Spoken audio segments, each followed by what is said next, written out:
Hi there, dance studio owners, and welcome to a brand new episode of the Transform My Dance Studio podcast with CEO and founder of the Dance Studio Owners Association, Clint Salter.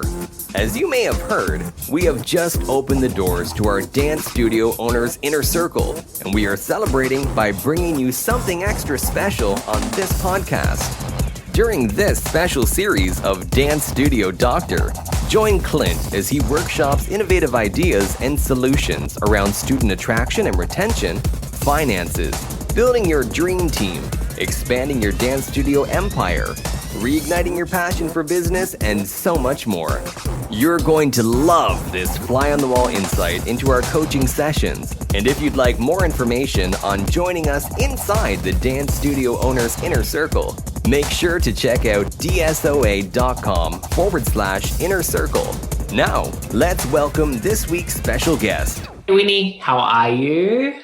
I'm doing fantastic, thank you. That's good. How's the studio? It's going really well. Things are busy for sure. Awesome. So, how can I help you today? So my question is inspired by the book Rocket Fuel. Yeah. I recently Visionary and Integrators. Yeah. So I read it after the retreat, and it's definitely my dream to be in that visionary position. Sure. And have an integrator to do the accountability piece, like following through on systems and consistency and deadlines. Mm-hmm. It just, right now though, it's like a big jump to get to that. So I'm just kind of curious about the process of making it happen.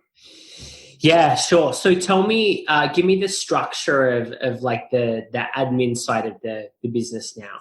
Sure. Right now we have a team of 11. So that's a mix of teachers and admin. Uh-huh. I have an office manager and a studio manager and a program director. The thing is that they don't manage any other people. They just are managing themselves.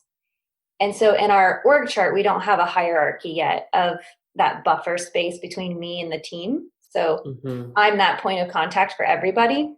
Right. Yeah. Everyone, essentially all roads lead to Whitney. Yes. Yeah. So I'm just interested in what are the signs that we're ready to be able to sustain like that leadership level? Yeah, sure. Let me ask you a couple of questions just so I'm clear. So what is it that you're currently not doing that you would like to be doing in the business? I feel like I have time to do the visionary work, but not as much as I would like. So I love creating, new programs, coming up with the projects. I like talking about the vision of the studio and the values and like our mission. And I can definitely be in that leadership role, like inspiring the team.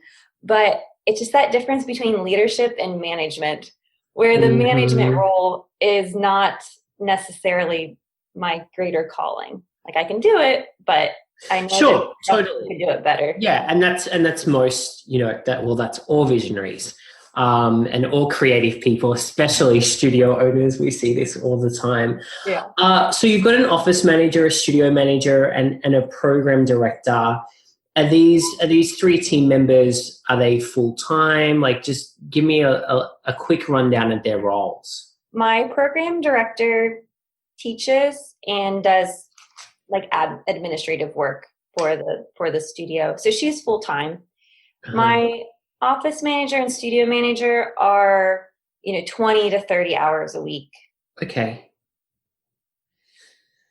And so as you've been growing, the studio and you've been stepping more into the CEO role, have you been delegating to these team members to free yourself up?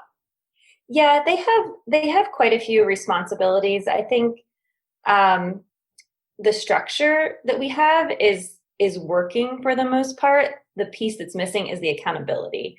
So right. I either need to step in and just do more of that or work toward, or eventually, hopefully, work toward hiring that position. Yeah.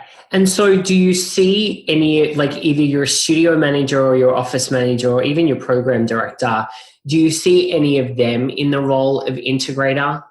Yeah. So I had my program director. She's basically my number 2 right now. Okay. Yeah. She just doesn't have, it's just, I still do all the communication with the team for the most part. So I had her read the book Rocket Fuel, and she loved it. And she's like, put me in, coach. So I know that she wants to step into that role. And so basically what would need to happen, I think, for her to really do the role is to back off on teaching. And so it would require, hiring another teacher to replace her so that she can move into that role to do accountability and do, mostly the accountability for our teachers, and step into that first. I was thinking to have her fully be the point person for our teaching staff. Would be that first step. Right. And that sounds like the most natural progression. I think someone that is creative, her being a teacher and being creative in the classroom and really managing, having a leadership role with your teaching faculty makes sense. Where it might not make sense is being that number 2 from an operations standpoint. And so you want to be really careful. I've seen this happen a bit where people read Rocket Fuel and they're excited by the notion and they want to find this unicorn hire that is going to let them run in the fields and paint and dance and do all the fun stuff while the other person does all the rubbish stuff. Not rubbish stuff, but do you know what I mean? It's a certain type of person that enjoys structure, accountability, systems, and processes. And this person has to be obsessed by those things. They're generally not overly creative people, and they're also behind the scenes people. So really great integrators normally don't want to be out the front, right? They don't want to be talking to the customers. They kind of want to be hidden back a little bit, and they want to do the job and they want to get in the weeds with the team and help the team, figure out their challenges and get through their struggles. And they're really good at mentoring the team, but they don't want to be the face of the company or the person that's talking to their parents or even they don't want to be caught up on stage at recital, right? They're the patterns that we've seen with a good integrator kind of line up with this.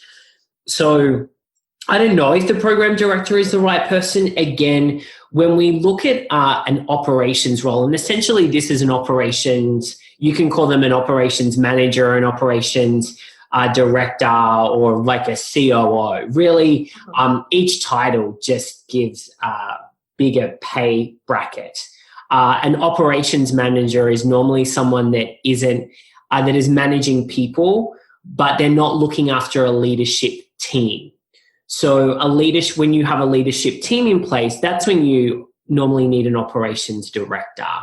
And then a COO is kind of the next step above that. And COOs sometimes straddle the finance piece as well. So just so you can see the progression of what it might end up looking like. So I think for where you're at, you need an operations manager. And an operations manager should be skilled in 3 core areas. The first area is very, very strong at project management, because this is the piece you're missing at the moment, is that everyone's coming to you and you're going to everyone.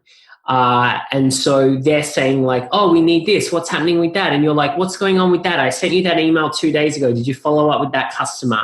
And so you're holding everything in your head, and you've got a couple of, direct reports, people that are reporting back to you, but you don't have a buffer at the moment. And so a seasoned project manager would act as that buffer. So a project manager in a business is someone that you can say, okay, we need to fill our summer programs. This is the promotion that we're going to do. I need you to manage all the people and all of the moving pieces. So I need you to manage the graphic designer, the web person, the teachers that are being scheduled for summer camp, XYZ.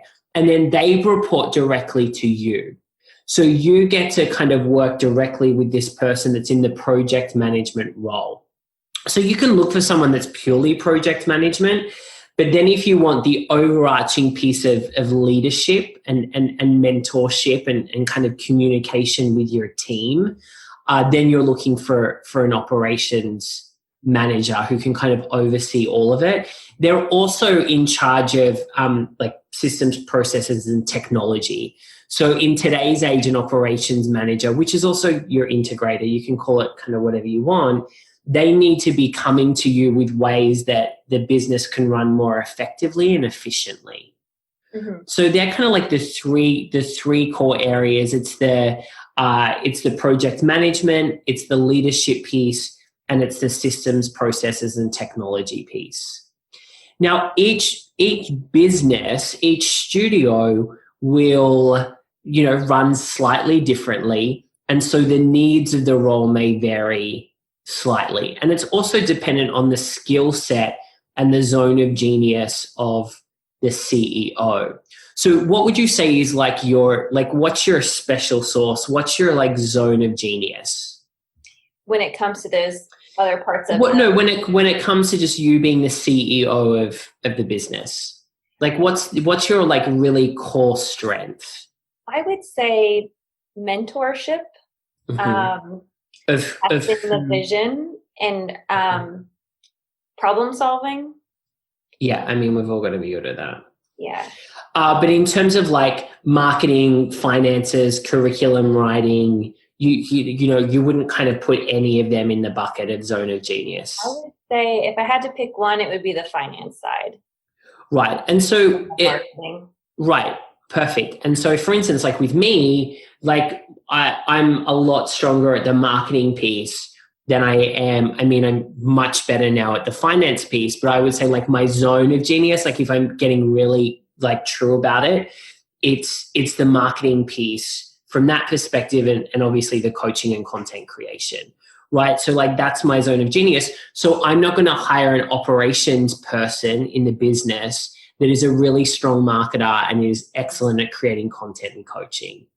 So I want someone that's really strong at finance and incredible at project management. And that's what we have. And so, but in another organization like yours, you may actually need an operations manager there's roles out there now that are marketing operations managers. Mm-hmm. So they're managing the operations of the business, but they have a focus on marketing. And so can you see the difference? It's still an operations role, but we don't want two of you. We definitely don't want two of me. We need to kind of look at the gap in the sphere of operations. Yeah. And then to fill those gaps. Yeah. Right. Yeah, exactly. And so the core with every studio, that owner that I chat with, the core is always project management, because as studio owners, we can do it. Well, some of us even will admit totally can't do that. I'm I'm a hot mess. I've got plenty of ideas going around. I just want to cast my vision everywhere and get into class and do my creative thing. And I need someone to pick up the pieces after I, whiz through. That's totally okay as well. And there are operations people that do that. But yeah, you've just got to be really, really clear. And so I would sit, just you alone for the moment, I would sit and just brainstorm, look at everything that you're doing from look from the last kind of month of your activity. Look at all the things that you've been doing, make a list of everything, and then start pulling across things that could form this, unicorn role of the operations manager. Because it's kind of pick and mix. We're going to play a game of okay, this is what I'm happy to keep on doing, but this is what I really need this person to, to take over and manage for me. And so I would put that list together and then also have on that list, wish list things. So maybe there's things that you haven't been able to do, or you haven't been able to go really deep into things because there's simply not enough hours in the day. There also could be some things that your kind of three core roles, office manager, studio manager, and program director, maybe there's things that they are doing that definitely do not excite them and is not a strength for them. And so some of those things could potentially go to an operations manager, so then they get freed up to do more of the things that they're more excited about or more capable of doing. And then the goal is for you to work very, very closely with this person that you bring on to then work with your office manager, your studio manager, and your program director. So I would put a plan in place, and this is probably a good 12, it'll take a good 12 months to get this working really well. People often say I've hired someone, so it should be like magic and they should be doing it. What I found in my experience, it is really a good 12 months where you would work closely just with them for like a good 3 months, and they'd be a part of all your meetings with the other team members, and they would be like learning, and yes, they'd be working as well, but they really, you want to kind of get them in and show them like what happens and how you're currently working. And then you would slowly, they would slowly take on some of your roles and responsibilities to alleviate you. And that first piece would obviously be project management, because everything is a project, as we talk about in the IC. Every single goal, everything we do is a project, and getting that all into Asana or whatever you're using, and then for them to be able to really efficiently manage that, that's a very specific type of person. And I just want to say, like, that person may not exist in your organization already. Right. What kind of like growth or size of the studio, or even like financially, do you think needs to be in place to support that? Right. Great. Our size doesn't really, we're not there to like make that higher yet. Yeah, I think it's definitely dependent. Because it's not like, okay, once you hit $1 million, then you need an operations person. Mm-hmm. You could definitely be bringing on an operations person at, $500,000 who may be a 20, 25 hour a week person who is, looking for flexibility. Maybe they, have finished having children and they, want to get back into the workforce, but they still want to, spend time with their kids. So there might be someone that is happy to take essentially a pay cut, but also, be able to work virtually some of the time. And so you've got to think it's less about at what size should my business be to be able to afford this person. Because when it comes to operations people, there's great operations people that might be, $60,000 a year. And then there's great operations people who are $250,000 a year. Depending on location, past experience, what they're looking for out of life. And so it's really like the sooner the better, because you have to really think about when you are freed up. Let's say they're full-time and they're working a 40-hour week. They will probably be able to take off your plate maybe about 15 to 20 hours a week, right? And so you've got to think with those 15, let's say 15 hours a week that you get back in your life, what activity can you do to then generate additional income? Because an operations person is a non-income generating role, right? They're not a salesperson. They're not a marketing person. It's not, they are responsible for the successful operation piece of the business, but they are not directly tied to marketing initiatives or student attraction or retention. They form part of the picture, but you can't expect them to like run the day-to-day operations plus, grow your revenue. And especially if you're not paying them $250,000 a year, right? Kind of, you get what you pay for, but the expectations have to be very clear up front. And so they're not making you the money, and so because they're freeing you up so that you can focus more on that piece as the CEO. Because all CEOs should be incredible. We want them to be incredible marketers, or you're number two, like you said, like you're more on the finance side. So if I was you, I would definitely be looking for someone in an operations capacity who has a really strong marketing background as well, because you're going to need that. You don't want the two people towards the top without either of them being, having a zone of genius around marketing. Right. Yeah, that makes sense. Yeah. Yeah. And I think the marketing is something that I can do. It's the project part of it and the implementation and all the Right, and that's pieces. Like I can do the content and I can come up with the creative like campaigns, but it's like that, just implementing it and getting it out there and keeping it on time and making sure it's happening every month. Yeah. Okay. So that's completely different. That's execution, right? So that is all about project management. So yeah, if you're confident in the strategy, coming up with the ideas, that's awesome, which is what most creatives are good at. And then you just need someone savvy who can, crack the whip on a project plan. And really that's what it comes down to. Like we have found in our operations roles as well, even with our operations director, like being able to just create and stick to those project plans and like be following up with team members, and you're constantly just getting people motivated to take action, like team members to take action, and then very quickly getting them unstuck. Like it's a day late. Hey, what's going on here? How can I help you? Like, how can we get this task done? Like there's a lot of that. Right, there's a lot of that, which is which is what you are doing right now, as well as like being the CEO. And we all do it. I mean, I was doing it for many, many years. And so, yeah, I wish, reflecting back, like I wish we brought someone on probably a year or two earlier than we actually did, because I've seen what someone in this role has been able to do for myself and the growth of our business. Because as the CEO, I've been freed up to work on the things that really matter and help the business to be able to grow. And I know you, and so I totally know you would really thrive with having someone in that position so that you can keep pushing forward with your vision.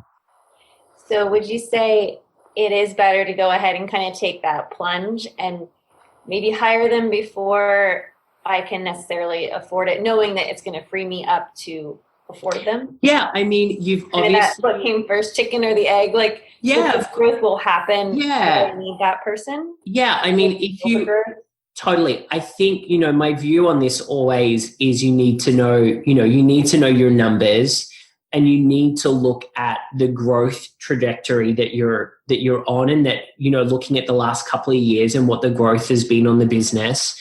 And then your plans for this year and how that, continues as well. And then looking at, okay, how much cash do I have every month to be able to put to this specific role? And like I said, it might start at like part-time, 20 hours a week with the view to going full-time. It just takes double the amount of time. So you've got to be aware of that. Whereas you might jump in and say, you know what, we can totally do this, with what we've got happening at the moment and the growth that we're expected, and our goals that we're expected to reach this year. Let's bring someone on full time, and I'm going to work really hard to get this person up to speed as quickly as possible. So that, and you will work a lot harder when this person comes on board for the first probably 3 to 6 months. Like, I will warn you, you will go, did I make the right decision? Is this the right person? And if you go through our hiring funnel, and we'll help you inside of the inner circle anyways, you go through this process, because it is a process. You'll question yourself a lot, because I remember I was like, I'm sure this should be easier. I'm sure they should be getting all of this stuff quicker. But once I kind of got through those like 6 months, I was like, no, this is really making a difference. And yes, I have had to work harder, because, it's also you getting a lot of stuff out of your head, and that transfer of knowledge that you've had over X amount of years. And we bring someone in and we expect them to like have our grade in 3 months. And so it definitely takes time, but persistence is key here, because you'll get to the end of your first 12 months and you'll feel like probably a new person, because you're really working on the things that are, impacting the business. You're doing the things that you love. And, I remember the first year, and I looked back, and we had grown, we'd grown hugely that year. And it was probably the most stressless year that I had. Even though I was working really hard with the new person that we hired, it was just an incredible journey. And I can totally, the type of leader that I know you are, I can totally see that happening with you. So know your numbers, that is key. Look at and look at the growth you've had over the last 3 years so you can get a good indication of where you've been going. And then, look at things like your expenses and look at, what's currently profitable and how could you make it more profitable. And there's levers that you can pull in the business so that you could totally be able to afford this person. Like I have no doubt about it. Yeah. Yeah. I mean, it sounds like a dream come true. I definitely would love to make. Oh, it does sound like, and believe me, why it sounds like a dream come true. There'll be times where it's an absolute nightmare. And, right. but overall, it's just an incredible, having someone in the operations role will be really incredible for the business and also for you. But it's being very, and as I mentioned, we can talk about this in the inner circle, just the the process of hiring someone at this level is a little bit different. And so you want to take it took us, I think, about 4 or 5 months of interviews and meeting and all of that stuff until we landed on the right person. And that carefulness around hiring really, really paid off. Right. Definitely. But I'm excited for you. So my answer is, yes, I don't think there's there's not am I too soon? I'm not ready yet. There's a knowing your numbers, having a plan in place, and then, biting the bullet. You've made lots of brave decisions in the journey of being a studio owner. I think, it's just another one of those steps of it's a little scary. Mm-hmm. Yeah. Stepping into that new space. So would you say that maybe I'm better off hiring that from outside? Not necessarily. I think with the structure that you have, and I don't know, your office manager, studio manager, program director. There was no one in our organization, as much as I wanted them to, there was no one that could have stepped into this role for us. And I think sometimes, and it's also dependent on pay, right? I always talk about when you have employees, you can hire 3 types of people, A, Bs, and Cs. And it sounds kind of horrible labeling people like this, but I think you'll understand it. So Cs, we never actually want to hire Cs, so they're kind of out of the picture. Bs are people who have excellent attitude, really willing to learn, and they're enthusiastic and energetic, right? But they don't necessarily have the experience for the role that we're recruiting for, which means they can be amazing hires and we can grow them to A's.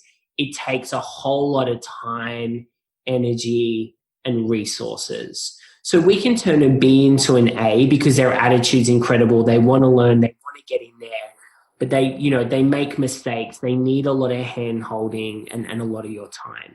And so your Bs come at a cheaper rate, obviously, than an A. So a lot of people will opt for a B because they can't afford an A, but just know that you're going to need to spend the time and energy with them. What I have found is A's for this type of role, A's are really good to hire in an operations role. They cost you more, but they actually don't. They actually save you a lot of money in the long run because they catch on faster.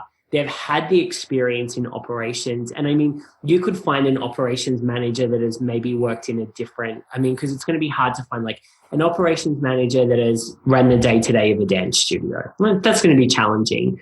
But you want to find an operations manager that has maybe worked in a service-based industry, right? So that can be anything from a beauty salon, a hair salon, a gym, a preschool, anything that is dealing with people that have, multiple team members that are dealing with multiple customers, a similar type of business that's people-based, a service-based business.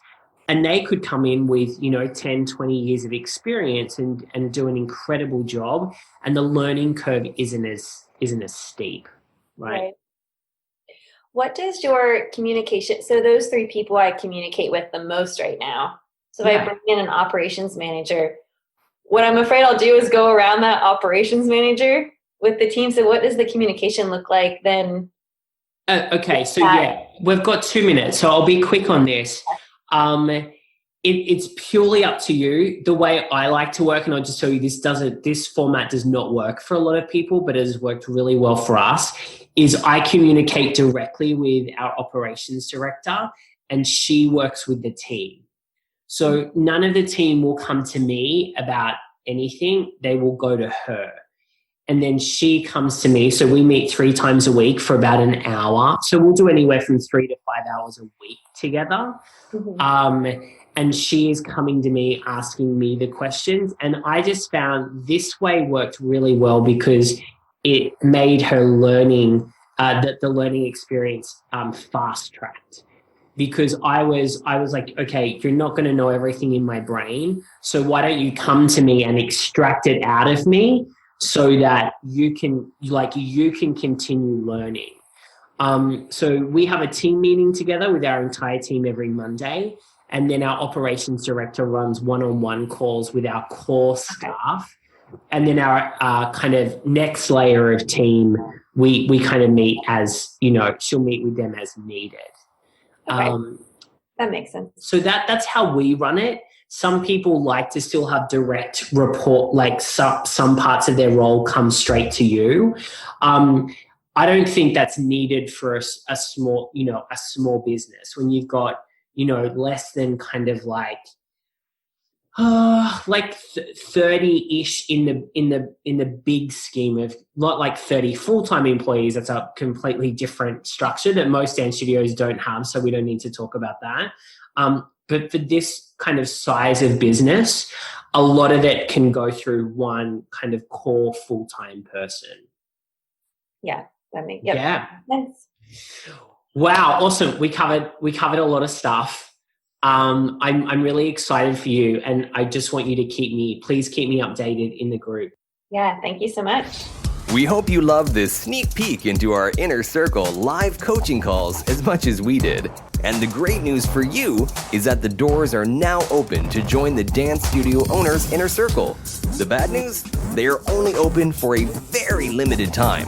So if you're ready to take your studio to the next level and join us at these live retreats, make sure to apply for the Dance Studio Owners Inner Circle today at dsoa.com/inner circle. We would love to welcome you to the Inner Circle tribe so you can grow the studio of your dreams and get your life back.